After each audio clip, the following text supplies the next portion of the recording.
Thank you, everybody. All right, everybody go ahead and have a seat. How's everybody doing today? How about Tim Spicer?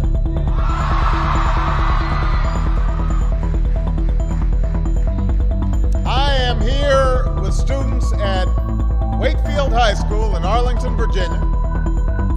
And we've got students tuning in from all across America, from kindergarten through 12th grade. And I am just so glad that all could join us today. And I want to thank Wakefield for being such an outstanding host. Give yourselves a big round of applause.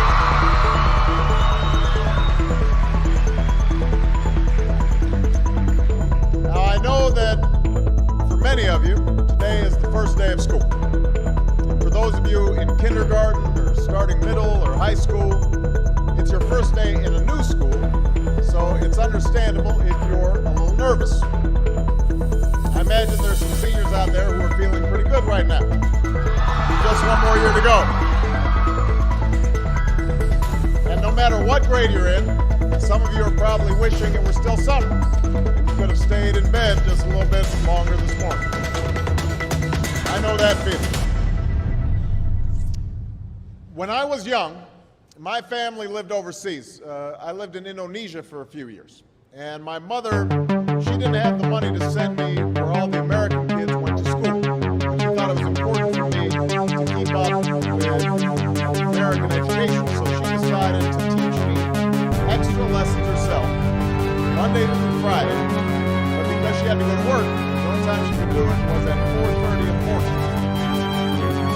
As you might imagine, I wasn't too happy about getting up that early. A lot of times I'd fall asleep right there at the kitchen table. But whenever I complained, my mother would just give me one of those looks and she'd say, "This is no picnic for me either, Buster." So I know that some of you are still adjusting to being back in school. But I'm here today because I have something important to discuss with you. I'm here because I want to talk with you about your education and what's expected of all of you in this new school year. I've been giving a lot of speeches about education. I've talked about responsibility a lot. I've talked about teacher responsibility for inspiring students, pushing you to learn. I've talked about your parents' responsibility for making sure you stay on track and you get your homework done.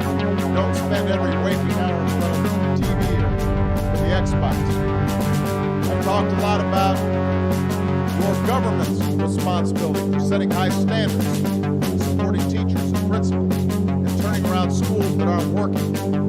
Students aren't getting the opportunities that they deserve. But at the end of the day, we can have the most dedicated teachers, the most supportive parents, the best schools in the world, and none of it will make a difference. None of it will matter unless all of you fulfill your responsibilities.